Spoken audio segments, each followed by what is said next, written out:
तुम्हाला हिस्ट्री बघितल्याशिवाय तुम्ही फ्युचरचं प्लॅनिंग कसं करणार? योग सिम्पटम्सला ॲड्रेस करत नाही, योग रूट कॉजला ॲड्रेस करतो. आपल्या प्रत्येक सेलमध्ये इंटेलिजन्स आहे. एखाद्या गोष्टीनी तुम्ही जर जन्मले नसाल, म्हणजे if you are not born with it, you can reverse it. की हे अरे ही सगळी ॲलर्जी तुझी ॲब्सोल्युटली निघून जाईल. आणि त्यांना असं वाटतं की हो कसं काय, आपल्यालाच माहीत नाहीये की योगामध्ये असे कितीतरी प्रॅक्टिसेस आहेत. वरचेवर आजारी पडणं असेल, इन्फेक्शन होणं असेल, हे सगळ्यावरती आपल्याला इफेक्टिव्हली इम्युनिटी वाढवण्यासाठी प्रॅक्टिसेस आहेत हठयोगात. ऍक्च्युली खरं सांगायचं, प्रत्येक व्यक्ती स्ट्रेसमध्ये आहे. ज्याला वाटतं मला स्ट्रेस नाही, तोही स्ट्रेसमध्ये आहे. मी सांगते कोणाला स्ट्रेस नाही. जी व्यक्ती समाधीत आहे तिला स्ट्रेस नाही, आणि आपण कोणीच समाधीत नाही. श्वास हा शरीर आणि मनाच्या बरोबर मधला ब्रिज आहे. स्ट्रेस मॅनेजमेंट इफेक्टिव्हली कुठली गोष्ट करू शकणार असेल तर ती प्राणायाम. म्हणजे आपण मराठीमध्ये एक सुंदर शब्द आहे बलोपासना, आणि मला तो फार आवडतो. बलोपासना झाल्याचा फील तुम्हाला आला पाहिजे. हाय हॅलो नमस्कार, मी दिव्या आणि तुम्ही पाहत आहात द ऑड इव्हन. मंडळी, हेल्थ, फिटनेस, योगा, एक्सरसाइज, खरं तर याच्याकडे आपण रेग्युलरली लक्ष देणं अपेक्षित असतं, पण या गोष्टींकडे आपण दुर्लक्ष करतो. सुरुवातीला मोटिवेशन मिळतं काही दिवस रील्स बघून, त्यामुळे आपण सुरू करतो. 1 जानेवारीला सगळेजण संकल्प करतात आणि परत त्याच्याकडे दुर्लक्ष होतं, कारण आपण हेल्थ आणि फिटनेसला तेवढी प्रायोरिटी म्हणावी इतकी देत नाही. पण या गोष्टींकडे आपण केव्हा लक्ष द्यायला लागतो, जेव्हा आपल्याला काही मोठे प्रॉब्लेम्स येतात, किंवा काही मानदुखी, पाठदुखी, कंबरदुखी, असं जेव्हा आपल्याला काहीतरी आजार यायला लागतात, तेव्हा आपण हेल्थकडे तेवढ्या गांभीर्याने लक्ष द्यायला लागतो. पण मुळामध्ये या सगळं तुमचं आत्तापर्यंत जे कन्फ्युजन असेल ते बाजूला सारून तुम्हाला जर का हेल्थ फिटनेसकडे नव्याने बघायचं असेल, इझिली कुठलाही काही व्याप, ॲडिशनल जबाबदारी म्हणून न बघता इझिली तुम्हाला डे टू डे आयुष्यात फिटनेस इन्व्हॉल्व करायचा असेल तर कसं केलं पाहिजे, काय केलं पाहिजे, सगळ्या गोष्टी आज आपण डिटेलमध्ये जाणून घेणार आहोत, डिस्कस करणार आहोत, सोपे उपाय समजून घेणार आहोत. आणि या सगळ्याबद्दल गप्पा मारायला, आपल्याला माहिती द्यायला आज माझ्याबरोबर स्टुडिओमध्ये आलेले आहेत देवयानी एम. देवयानी एम ह्या योग थेरपिस्ट आहेत, लेखिका आहेत. त्यांचं पुस्तकाची लिंकसुद्धा आम्ही तुम्हाला डिस्क्रिप्शनमध्ये देऊ. डेफिनेटली तुम्ही क्लिक करून त्याच्यावर ऑर्डर देऊ शकता. आणि योग ऊर्जाच्या त्या फाउंडरसुद्धा आहेत. सो मॅडम, खूप स्वागत आहे तुमचं. मला खरं तर सगळ्यात पहिल्यांदा हाच कॉमन प्रश्न पडतो की योग जेव्हा आपण असं म्हणतो, किंवा योगामध्ये खूप प्रकार असतात, योग म्हणजे फक्त आसनच का, योग म्हणजे फक्त फ्लेक्झिबिलिटीज का, योग म्हणजे नेमकं काय? योग या विषयाचा जर आपल्याला ॲज अ वर्ड त्याचा जर आपल्याला रूट शोधायचा असेल तर संस्कृत वर्ब किंवा संस्कृत धातू युज पासून तयार झाला आहे शब्द योग. युज म्हणजे काय, तर बेसिकली टू जॉईन किंवा एक होणे, एकरूप करणे. आपण कशाला एकरूप करतो आहोत, तर कुठलाही आध्यात्मिक ग्रंथ जर उघडला आणि त्याच्यामध्ये जर बाय बुक डेफिनेशन बघितली तर आत्मा, परमात्मा, individual consciousness with universal consciousness, असे सगळे ह्यांचा दोघांचा युनियन म्हणजे योग, अशी आपल्याला डेफिनेशन हे तत्वज्ञानाच्या पॉइंट ऑफ व्ह्यूनी बघायला मिळेल. पण आपण थोडंसं सोपं करूयात, कारण रोज जगताना प्रत्येकच व्यक्तीला इतकं तत्वज्ञान झेपेल किंवा आवडेल किंवा आता त्याची तयारी असेल असं जरुरी नाहीये. त्यामुळे आपण थोडंसं आणखी त्याला ब्रेकडाऊन करूयात आणि आपल्या फंक्शनली म्हणजे जगताना आपल्याला हा योग, हे युनियन, हे जॉईनिंग कसं उपयोगाचं आहे हे बघूया. सो आता फॉर नाव युनिव्हर्सल कॉन्शियसनेस आणि परमात्मा थोडंसं पार्क करूया. Basically to join, to come back to yourself. तुमचं स्वतः बरोबरचं जे इंटरनल काय म्हणतात त्याला टुगेदरनेस आहे, तर तिथपासून जरी सुरुवात केली आणि ते जरी आपण समजलं आपल्याला की एक होलसम इंटिग्रेटेड सेल्फ किंवा पर्सनॅलिटी, आपलं शरीर मन ज्या पद्धतीनं फ्रॅगमेंटेड असतं, धावतं असतं, त्यांना एका ठिकाणी आणून to be more and more close to yourself आणि इव्हेंच्युअली रिअलाइज, आपण काय ऐकतो सेल्फ रिअलायझेशन, तर आपल्याला जो आपला सेल्फ जितपत समजलाय तितपत तरी आपण रिअलाइज करायला सुरू केलं तरी मला असं वाटतं that can be a beginning. आणि मग नंतर आपण पुढे बोलूच. But by definition it is to join or union even if you come back to yourself, I think that can be called as yoga. पण योगाबद्दल बोलताना मला असे इंटरनेटवर खूप वेगवेगळे प्रकार दिसतात की योगाचे वेगवेगळे टाईप्स आहेत. मुळात योगाचे किती प्रकार आहेत? म्हणजे योग फक्त हा शब्द म्हणून एक माहिती असतो, पण ह्याचे काय किती प्रकार आहेत? करेक्ट. सो आता आपण जे बोललो अबाउट युनियन, तर कशा कशा मार्गाने हे करता येईल, तर तुम्ही जर साधनेच्या मार्गातनं केलं तर तो होईल ध्यानयोग. स्वतः बरोबर जोडण्याबद्दल बोलतोय आपण, त्याच्यानंतर तुम्ही जर अभ्यासाच्या रूपातनं केलं तर तो म्हणता येईल आपल्याला ज्ञानयोग, म्हणजे Okay. वेगवेगळ्या ग्रंथांच्या अभ्यासानं केलात तर. तुम्ही जर डिवोशनच्या हम्म. पॉइंट ऑफ व्ह्यूनी बघितलं तर तो होईल भक्तियोग. ओके. तुम्ही तुमच्या ऍक्शन्स थ्रू केलं तर होईल कर्मयोग. हम्म. आणि शरीर वापरून ज्या प्रॅक्टिसेस आपल्या शास्त्रात दिलेल्या आहेत तो हम्म. येतो हाठयोग, ओके.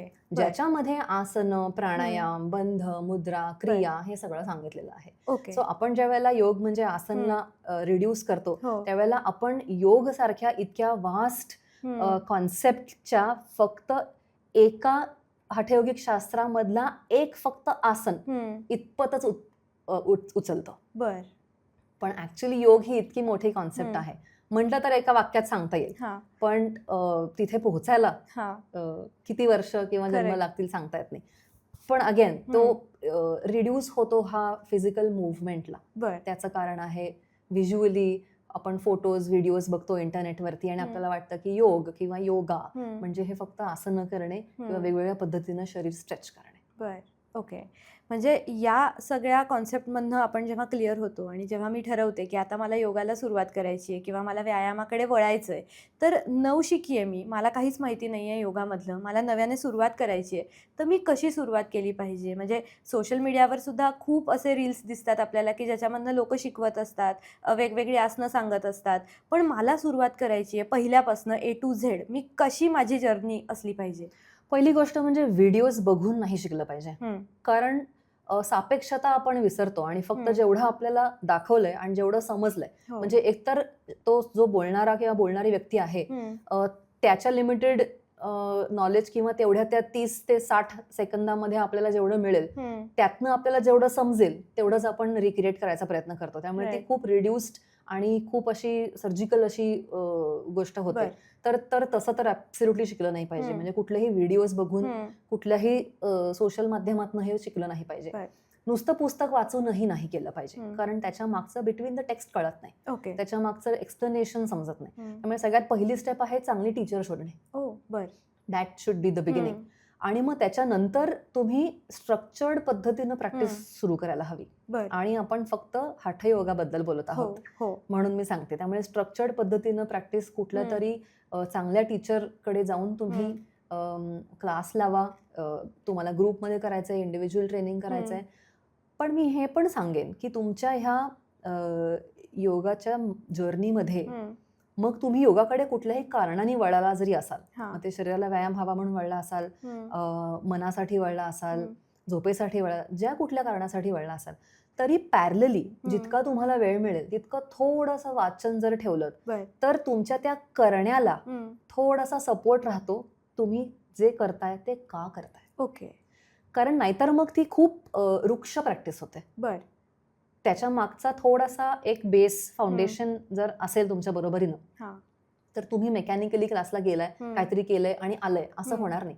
Okay. तुम्हाला मनाने तिथे जोडण्यासाठी थोडं त्याच्या मागच्या शास्त्राचा हम्म. खूप एक्सपर्ट जरी नाही झाला तरी हम्म. थोडंसं, कारण तुम्ही जाताय ते तुमच्या स्वतःसाठी जाताय, राईट. तर ते जाताय ते आणि त्यात काय होतंय हे हम्म. क्युरिओसिटी थोडी थोडी निर्माण बर. करून हम्म. थोडासा अभ्यास कुठल्या ना कुठल्या आपल्या Okay. असलेल्या ग्रंथांचा पारंपरिक जर ठेवलात हम्म. तर आय थिंक ते जास्त फुलफिलिंग होईल Okay. असं मला वाटतं. Okay. इफेक्टिव्ह तर होईलच हा. पण फुलफिलिंग होईल. बर. म्हणजे ह्यातनं मला पुढे जाताना असं विचारायचं आहे की खूप रिलेटेबल प्रश्न आहे, खूप जणांना रिलेट होईल, की योगावरती नेहमी अशी टीका होते की योगामुळे वजन नाही कमी होत, योगा म्हणजे फक्त तुमची फ्लेक्झिबिलिटी इम्प्रूव्ह होऊ शकते, तुम्ही फ्लेक्झिबल व्हाल, पण त्याने वजन कमी होईल ह्याची शक्यता कमी असते, असा एक प्रवाह आपल्याला सोशल मीडियावर तरी दिसतो. तर योगाने मुळात खरंच वजन कमी होतं का? का तुम्हाला योगाबरोबर ॲडिशनल जिम किंवा इतर कुठलाही एक्सरसाइज करावा लागतो? ऍक्च्युली मी हे कायम बोलते की तुम्ही वजन फक्त वाढलंय किंवा कमी करायचंय एवढंच बघितलं तर पुन्हा सापेक्षता जाते. बर. See you can't move forward without looking back. म्हणजे तुम्हाला हिस्ट्री बघितल्याशिवाय तुम्ही फ्युचरचं प्लॅनिंग कसं करणार? राईट. तर इथपर्यंत माझं आलेलं शरीर हे हम्म. कोणत्या कारणांनी आलंय हे पण आपल्याला आपलं माहित असलं पाहिजे. राईट. मग ते हॉर्मोन्समुळे झालेलं आहे का, ते फक्त लाईफस्टाईल अस्ताव्यस्त आहे म्हणून झालेलं आहे का, हा. कुठल्या इतर कारणाने जसं झोप किंवा हम्म. इतर शिफ्ट्समध्ये काम करता, हम्म. इतर कुठल्या कारणाने तुमचं मेटाबॉलिझम स्लो झालं आहे का, आपल्याला त्याचा रूट कॉज शोधायला हवा. हो. आणि योग काय करतं तर योग सिम्पटम्सला ऍड्रेस करत नाही, बर. योग रूट कॉजला ऍड्रेस करतं. ओके. त्यामुळे तुमचं मेटाबॉलिझम वरती काम करणे, तुमच्या झोपेवर काम करणे, हम्म. तुमचं स्ट्रेस हॉर्मोन तुमच्या शरीरातला कमी ठेवणे, हा. तुमचं मग इमोशनल इटिंग, ओव्हर इटिंग होत आहे का, हम्म. त्याच्यावरती काम करणे, Right. या रूट कॉज वरती काम योग करतं आणि हम्म. त्याच्यामुळे हम्म. आपलं वजन कमी व्हायला मदत होते. तर उत्तर आहे हो, योग प्रॅक्टिस रेग्युलर हम्म. केल्याने अनेक या रूट कॉजेसवरती आपल्याला काम करता येतं. बर. शरीराला काय हवं हे त्याला माहिती आहे. हम्म. आपलं काम काय आहे, त्याला योग्य ते हम्म. कंड्युसिव्ह त्याला एन्व्हायरमेंट क्रिएट करून देणं. बर. जसं एखाद्या झाडाला हम्म. माहित असतं की ते जेव्हा आपण पेरतो किंवा बीज पेरतो त्यावेळेस त्याला मोठा होऊन काय व्हायचंय हे त्याच्या बीजात कोडिंग आहे. हो. तसं आपल्या शरीरामध्ये, मेंदूमध्ये बीजात कोडिंग आहे. हम्म.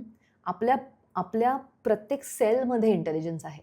त्याला राईट एन्व्हायरमेंट देणं आणि राईट पद्धतीचं त्याला एक काय म्हणत त्याचं पोटेन्शियल एक्सप्लोर करण्यासाठीचं आपण आपलं शरीर वापरणं, म्हणून वापरणं इतपत जरी केलं तरी त्याला जे हवं ते ओढून घेईल. बरोबर. वाव. बर. म्हणजे तसं वातावरण तुम्ही तयार केलं पाहिजे. That is yoga. Okay. To create the right environment for your body, mind and brain to function is yoga. बर. ओके. इंटरेस्टिंग आहे हे. म्हणजे मला मुळात हा प्रश्न असा पडतो की मला योगाची गरज आहे का? कारण आत्ताचं लाईफ बघितलं तर खूप स्ट्रेसफुल झालेलं आहे. तुम्ही आत्ताच पाऊस सुरू झालाय, पावसाळ्यामध्ये ट्रॅफिक खूप आता साहजिकच रस्त्यांवरती लागतं. तिथनं रस्त्यावरती माझ्या डे टू डे जर्नीमधनं मला खूप स्ट्रेस येतो. ऑफिसला जा, घरी या, घरच्या जबाबदाऱ्या, या सगळ्या स्ट्रेसफुल एन्व्हायरमेंटमध्ये असाही एक प्रवाह दिसतो की माझं एवढं चालणं होतं, मी बाहेर एवढा व्यायामाला जातो, म्हणजे चालणं होतं माझं, मला वेगळ्या व्यायामाची, मला वेगळ्या योगाची गरज आहे का? या स्ट्रेसफुल अख्ख्या आयुष्यामध्ये मला योगाची खरंच गरज आहे का आज? त्या व्यक्तीला जर विचारलं ना तर तीच व्यक्ती खरंच सांगेल की ऍक्च्युली खरं सांगायचं प्रत्येक व्यक्ती स्ट्रेसमध्ये आहे. हो. ज्याला वाटतं मला स्ट्रेस नाही तोही स्ट्रेसमध्ये आहे. बरोबर. मी सांगते कोणाला स्ट्रेस नाही. जी व्यक्ती समाधीत आहे तिला स्ट्रेस नाही आणि आपण कोणीच समाधीत नाही. बरोबर. त्यामुळे आपल्याला सर्वांना स्ट्रेस आहे. आता मुद्दा हा नाहीये की स्ट्रेस विरहित जगणे. मुद्दा हा आहे की तो सक्सेसफुली मॅनेज करणे आणि ते मॅनेजमेंट आपल्याला, त्याचं व्यवस्थापन आपल्याला योग करायला मदत करतं. शरीराला तुम्ही चालण्याचं मुवमेंट देताय, त्याला कुठल्या वेगवेगळ्या पद्धतीने तुम्ही फिटनेससाठी हे करताय, पण ह्या सगळ्यामध्ये मन कुठे आहे? राईट. आपण माइंड मॅनेजमेंट बद्दल बोलतोय. स्ट्रेस मॅनेजमेंट म्हणजे काय? Mind management. राईट. करेक्ट. तर ते माइंड मॅनेजमेंट कसं होणार आहे? तर सगळ्यात इफेक्टिव्ह अशी कुठली जर गोष्ट आहे की जी मनाला ऍड्रेस करू शकेल, तो आहे श्वास. ओके. आणि जे होतं प्राणायामात. बर. त्यामुळे स्ट्रेस मॅनेजमेंट इफेक्टिव्हली कुठली गोष्ट करू शकणार असेल तर ती प्राणायाम. बर. ओके. म्हणजे ब्रिदिंगचं काय महत्व आहे? म्हणजे आपण रोज खरं तर उठल्यापासून, जन्माला आल्यापासून आपण श्वासोश्वास करतोय, ही प्रक्रिया चालू असते. प्राणायाम नाही केला तरी आपण श्वासोश्वास करतोय. पण एकतर आपण फुल कॅपॅसिटीने ब्रिदिंग करतो का? आणि काय श्वासोश्वासाचे फायदे, बेनिफिट्स आहेत? फुल कपॅसिटी ऑफकोर्स करत नाही आपण, कारण आपल्या लंग्सची पूर्ण हवा धारण करण्याची कपॅसिटी असते 6 लिटर हवा. आणि आपण जनरली जे ब्रीदिंग करतो डे टू डे लाईफमध्ये ते साधारण 500 ml असतं. त्यामुळे आपण ऑब्व्हियसली फुल कपॅसिटी तर वापरतच नाही. तर कोविडच्या काळामध्ये आपण हे खूप ऐकलंय, लंग कपॅसिटी, लंग व्हॉल्यूम, हे सगळं आपण ऐकलंय. मग या आसनात हे करा, मग इतका श्वास दीर्घ घ्या आणि ओढून ठेवा, आणि मग ते चेक करतात किती, ते फार भरेपर्यंत, अस्वस्थ होईपर्यंत लोक चेक करत असतात, कारण ते प्रूव्ह करायचं असतं की माझे लंग्स हेल्दी आहेत. तर प्राणायामाने तुम्हाला तुमची फुल कपॅसिटी नंबर 1 इफेक्टिव्हली वापरता येईल. आणि दुसरं, जे लंग्सचे डॉर्मंट एरियाज आहेत, जिथे एरवी व्हेंटिलेशन होत नाही, जे प्रोन टू इन्फेक्शन असे भाग असतात, तिथे सुद्धा आपल्याला वेल व्हेंटिलेटेड लंग हा ठेवणं, कारण आपल्याला रेस्पिरेटरी इश्यूज आज कितीतरी लोकांना आहेत, plus pollution is not healthy. Right. तर त्या सगळ्यासाठी आपल्याला प्राणायाम तर आज गरजेचं आहे. आणि हे झालं फिजिकल हेल्थ. ॲलर्जीज आज खूप लोकांना आहेत, आणि मी जेव्हा सांगते ना की हे अरे ही सगळी ॲलर्जी तुझी ॲब्सोल्युटली निघून जाईल, आणि त्यांना असं वाटतं की हो कसं काय, आपल्यालाच माहित नाहीये की योगामध्ये असे कितीतरी प्रॅक्टिसेस आहेत, ब्रीदिंग प्रॅक्टिसेस आहेत, प्राणायामाच्या माध्यमातून काही शुद्धिक्रिया आहेत, ज्यांनी फ्रिक्वेंट ॲलर्जीज, सीझनल चेंज असो किंवा कुठले पार्टिकल्समुळे असो, वरचेवर आजारी पडणं असेल, इन्फेक्शन होणं असेल, हे सगळ्यावरती आपल्याला इफेक्टिव्हली इम्युनिटी वाढवण्यासाठी प्रॅक्टिसेस आहेत हठयोगात. ओके. आणि हे आपल्यालाच माहित नाहीये. माझे कितीतरी असे स्टुडंट्स आहेत की जे दर सीझन चेंजला त्यांना अँटीबायोटिक घ्यायला लागायचं. आता त्यांना लागतच नाही अजिबात. ओ, आणि हे ऍब्सोल्युटली शक्य आहे. सतत शिंकणारी माणसं, कम्प्लीट शिंका पूर्ण बंद झाल्या. बर. तर आणि बेसिकली काय आहे, सी इफ आय बिलीव्ह की एखाद्या गोष्टीनी तुम्ही जर जन्मले नसा, म्हणजे if you are not born with it, you can reverse it, okay, असं माझं ठाम म्हणणं आहे. ग्रेट. तर जे काय नंतर लाईफस्टाईल इश्यूज किंवा आपण जे म्हणतो, हा. म्हणजे काय की एक्वायर्ड आहेत ना ते. जगता जगता कुठले ना कुठले तरी मॅल ऍडजस्टमेंट इंटरनली झालेले बरोबर. आहेत, काहीतरी इनकरेक्शन्स झालेले आहेत, कुठली तरी गोष्ट हवी झाली आहे, त्याला हो. आपण पुरे नाही पडू शकलो Right, आहे, आपली right. सिस्टम, आणि त्याच्यामुळे हे सगळे विकार म्हणा किंवा इनकरेक्ट पॅटर्न्स सेट होतात आतमध्ये, आणि त्यांनी ही शरीराची रेस्पिरेटरी, अपर रेस्पिरेटरी रिॲक्टिव्हिटी सुरू होते, सेन्सिटिव्ह होतात. तर हे डिसेन्सिटाईज करण्याचं काम आपल्या शास्त्रामध्ये, हठयोगामध्ये आहे प्रोव्हिजन्स. बर. मग अशी तुम्ही, हा झाला पूर्ण शारीरिक हा. बेनिफिट. मग अशी तुम्ही ट्रॅफिक आणि रोजचं धावपळीचं आयुष्य म्हणालात, इथे येतं mind management. So physiological benefits प्राणायामाचे तर आहेच आहेत, पण सायकोलॉजिकल बेनिफिट्स पण आहेत, कारण श्वास हा शरीर आणि मनाच्या बरोबर मधला ब्रिज आहे.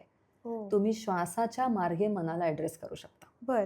आणि that is what pranayama does. आणि म्हणून कुठल्याही योग ग्रंथामध्ये, मग तो फिलॉसॉफिकल ग्रंथ ॲज योगसूत्र असू देत पतंजलींची, किंवा हठयोगातली कुठलीही असू देत, त्याच्यामध्ये जर सिक्वेन्स पाहिलात तर आधी शुद्धिक्रिया बर. किंवा यम नियम हा. पतंजलींचे, मग येतात आसनं, ओके. मग प्राणायाम, आणि मग ध्यान येतं.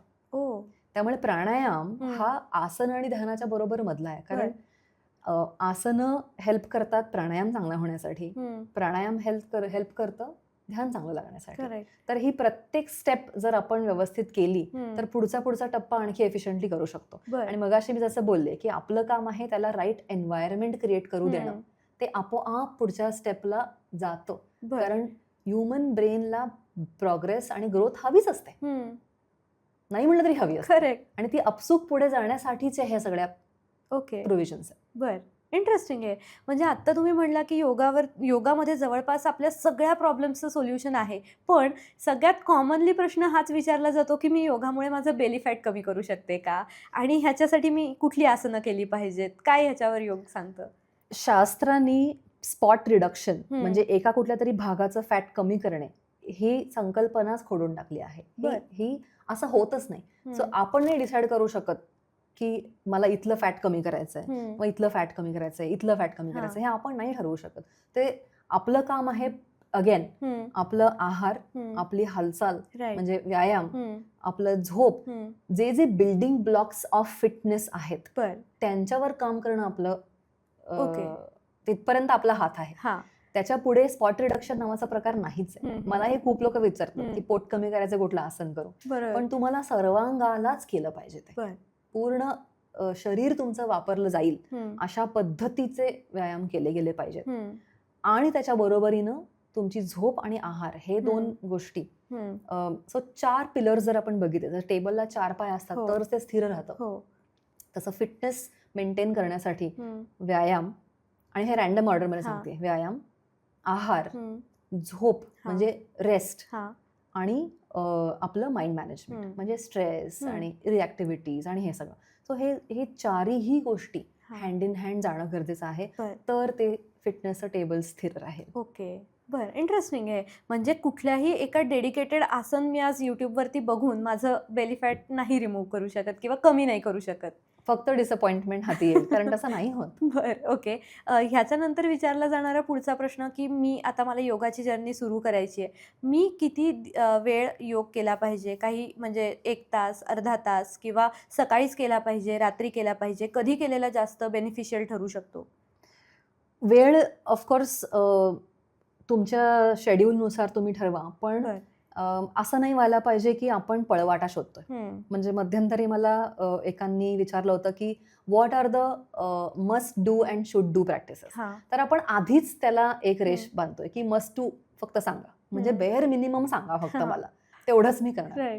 मग आपण बेअर मिनिमम वरच, म्हणजे आपण सतत गाडी रिझर्व्हवरच चालवायची जर ठरवलीच आहे तर ते तसं होऊन जातं. त्यामुळे प्रत्येक वेळेला बेअर मिनिमम किती सांगा करायचा असं न करता, मला माझं संपूर्ण शरीर हर प्रकारे वापरून त्याला म्हणजे आपण मराठीमध्ये एक सुंदर शब्द आहे बलोपासना, आणि हा. मला तो फार आवडतो. हा. बलोपासना झाल्याचा फील तुम्हाला आला पाहिजे ओके. जेव्हा तुम्ही व्यायाम करता त्यावेळेला. हम्म. मग तो कुठल्याही प्रकारचा करा. हम्म.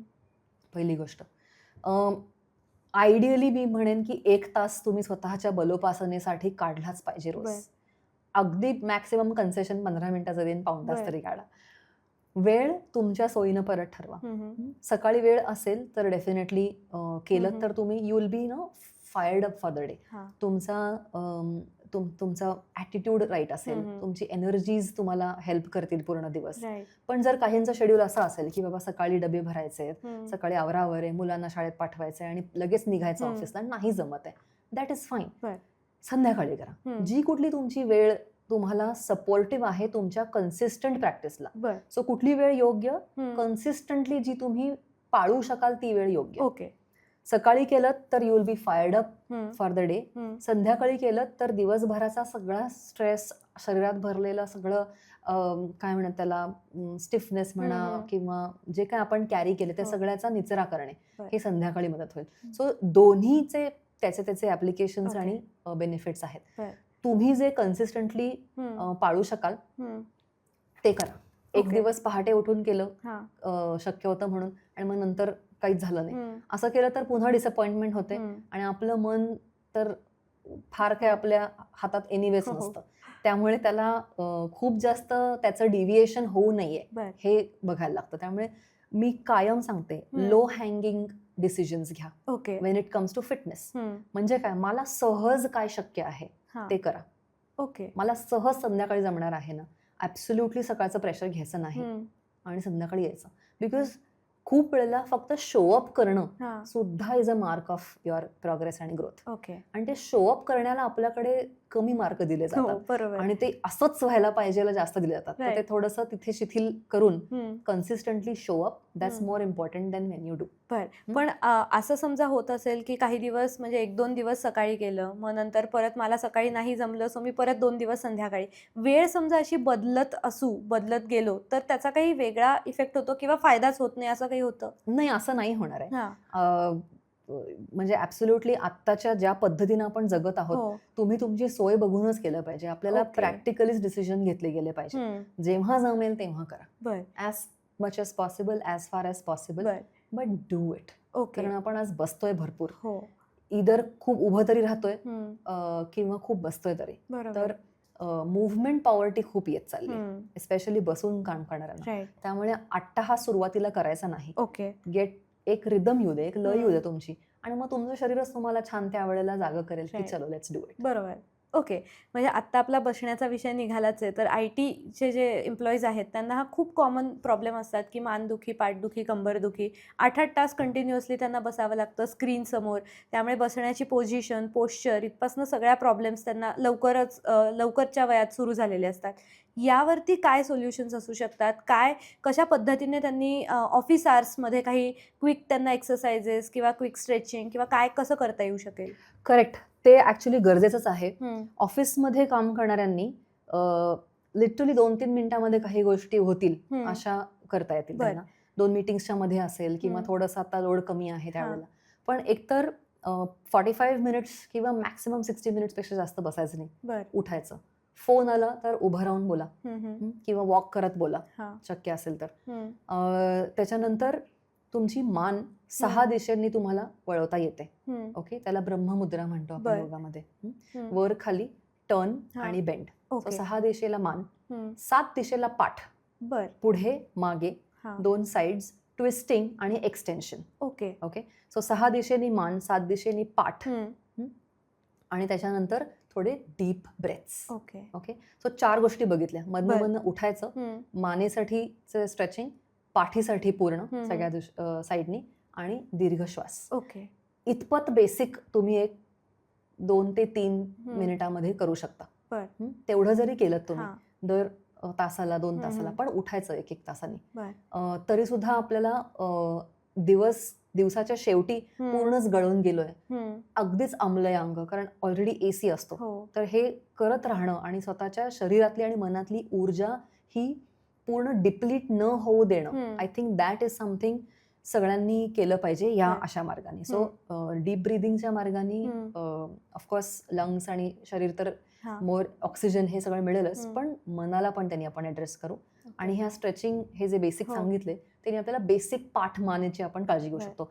पण हे कधी, ज्या वेळेला तुम्ही दिवसभराचा 1 तास डेडिकेटेड काढलेला आहे ओके प्लस दिस, बर हे रिप्लेसमेंट नाही. ओके हे ऍडिशनल आहे हे तुम्हाला additional. करायचंय. बर ह्याच्यामध्ये पोश्चरचा सुद्धा मुद्दा येतो कारण हो. की खुर्च्यांच्या निवडीबाबत पण बोललं पाहिजे खरं तर, कारण की प्रत्येक ठिकाणच्या खुर्च्या वेगळ्या असतात, त्याच्यावरती बसतो आपण, पोश्चरची अतिशय म्हणजे वाट लागते. काही वेळेस घरी सुद्धा मोबाईल घेऊन स्क्रोलिंग करत लोक सोफ्यावरती बेडवरती पडलेले असतात, झोपतात, हो. स्क्रोलिंग करतात.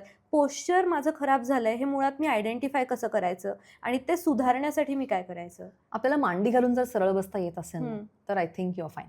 बर हम्म. ओके पण मॅक्सिमम लोकांना आज जमत नाही ते. भारतीय पद्धत म्हणतो ना आपण हो. बसण्याची, भारतीय बैठक, हो तर भारतीयांनाच भारतीय बैठक घालता येत नाही आजकाल. मांडी घालता येत नाही. तर बसताना खुर्चीमध्ये हम्म. एकतर मागे पूर्ण टेकून जर हम्म. बसणार असाल तर मिड बॅक नाही टेकवायची, बर लोअर बॅक टेकवायची. ओके ओके, लोअर बॅक जर मागे बॅकरेसला टेकली हा. तर आपोआप स्पाइन सरळ राहतो. ओ जर तुमची खुर्ची खूप वाईड असेल तर हम्म. मागे उशी ठेवा. बर ठीक आहे. आता हे तुम्हाला घरी करता येईल, हा शक्य असेल तर ऑफिसमध्ये हा, उशी घेऊन हा. जा. पण जर ती खुर्ची कशी आहे हम्म. एर्गोनॉमिकली हे तुमच्या जर हातात नसेल हम्म. तर ॲटलिस्ट खुर्चीच्या मध्यभागी बसा, बर कारण त्यांनी परत तुमचा स्पाइन इरेक्ट राहतो. करेक्ट कारण मागे बसलं की टेकायला होतो. हो. आणि ते टेकायचं जरी असेल तरी नेहमी लोअर बॅक टेकवायची, मिड बॅक नाही टेकवायची, बरं. कारण मिड बॅक टेकून टेकून पाठ अशी होते. हा ओके म्हणजे ताठ बसणं मुळात का गरजेचं आहे? ताठ नाही बसलं तर काय त्याचे तोटे होतात? सो बेसिकली तुमचे म्हणजे लंग्स एकतर दीर्घकाळ बसण्याने लंग्स कन्स्ट्रिक्ट होतात. बर आपण मगाशी लंग कपॅसिटी हो. बद्दल बोललो, तर लंग्सची छान हवा धारण करण्याची हम्म. कपॅसिटीच कमी होऊन जाते. बर दुसरं आपले कोर मसल्स आणि चेस्ट मसल्स वीक होतात. हम्म.